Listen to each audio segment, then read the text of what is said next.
Bonjour à tous, aujourd'hui j'ai le Samsung Galaxy A37 et je vais vous montrer le guide d'optimisation de la batterie pour votre téléphone.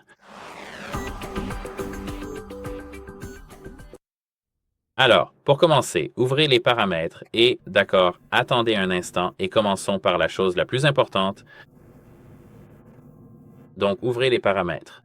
Faites défiler vers le bas jusqu'à la batterie ici et une fois que vous voyez la batterie, comme vous pouvez le voir ici, il y a le mode d'économie d'énergie maximale. Comme vous pouvez le voir, si vous activez cette option, la vitesse de votre processeur sera limitée à 70%, la luminosité sera réduite et l'affichage Always On sera désactivé. Utilisez-le lorsque vous êtes en dessous de 30% ou si vous avez besoin que le téléphone tienne toute la journée, donc ne l'activez pas en permanence comme la plupart des gens le font. Il suffit, vous savez, d'activer cette option quand vous en avez besoin. À part cela, si vous gardez votre téléphone longtemps, vous pouvez ici sélectionner l'option standard pour qu'il s'ajuste automatiquement en fonction de vos préférences d'utilisation. À part cela, ici vous avez la protection de la batterie. Touchez-la et sélectionnez ici Basique. En plus de la sécurité et de la protection, activez aussi cette option ici et allumez le service de personnalisation.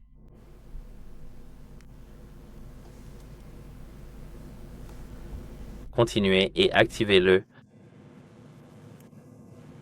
maintenant. Ici, nous pouvons revenir en arrière. Comme vous pouvez le voir, ici, nous avons ces applications. Si vous avez ici des applications que vous n'utilisez pas, mais que vous les voyez ici, appuyez dessus et activez les limites d'utilisation en arrière-plan. Ce sera bénéfique pour vous et pour votre téléphone. Donc, bien sûr, à part si vous avez besoin de recevoir leurs notifications. Troisièmement, réduisez la consommation d'énergie de l'écran. Donc, revenez en arrière et allez dans l'affichage juste ici. Là, soit activez la luminosité adaptative, soit baissez simplement le niveau de luminosité manuellement. Gardez le niveau de luminosité à peu près ici sur ce curseur, donc autour de 30 ou 50%. À l'intérieur, désactivez la luminosité supplémentaire, qui est ce truc rouge que vous voyez ici, et le boost de couleur adaptatif. Ici, dans le mode d'écran, choisissez naturel au lieu de vif, cela sera meilleur pour votre écran. En dehors de cela, sélectionnez ici la fluidité du mouvement et choisissez Standard, c'est suffisant, adaptatif 130 Hz fixe.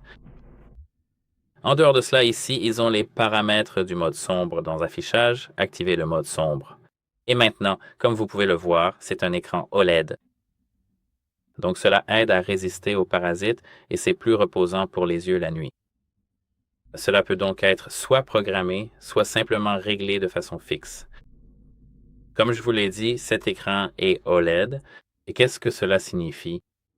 Un écran OLED signifie que les pixels qui sont ici sombres ne s'allument tout simplement pas. Leur luminosité est soit quasi nulle, soit complètement éteinte, ce qui est en fait très très agréable. Si par exemple je prends une photo, vous verrez que c'est du noir absolu, une photo d'un noir pur. Vous ne verrez pas que cette option est activée. Par ailleurs, désactivez les connexions inutilisées. Alors faites défiler vers le bas, ici et maintenant. Comme vous pouvez le constater, si vous prolongez l'opération, vous pouvez voir Quick Sure, appuyez dessus et ici Disable It. Alors continuez, continuez. D'accord, nous voulons simplement le désactiver, alors maintenez appuyé.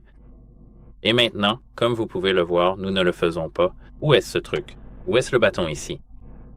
Qui peut partager avec vous? Personne ne l'a fait. En dehors de cela, vous pouvez désactiver les services de localisation dont vous n'avez pas besoin, comme pour le Bluetooth, le Wi-Fi, etc. Surtout les services de localisation, c'est-à-dire le GPS, cela vide discrètement la batterie. Bien sûr, si vous voulez retrouver votre téléphone en cas de perte, il faut que ce soit activé. Mais faites de même avec le NFC, etc. Numéro 6, je pense. Ouvrez les paramètres et ici, ouvrez votre compte. Comme vous pouvez le voir ici. Ils ont beaucoup d'options. Sécurité, confidentialité, du cloud, etc. Mais ce que je veux que vous fassiez, c'est d'ouvrir ceci ici. Et les services gouvernementaux de Samsung, et comme vous pouvez le voir ici, ils ont l'onglet BXB, ce BXB, et désactive les choses dont vous n'avez pas vraiment besoin, comme par exemple le stylo BXB relevé. Samsung est de retour. Je pense que le partage de groupe est également inutile, pour moi en tout cas, etc.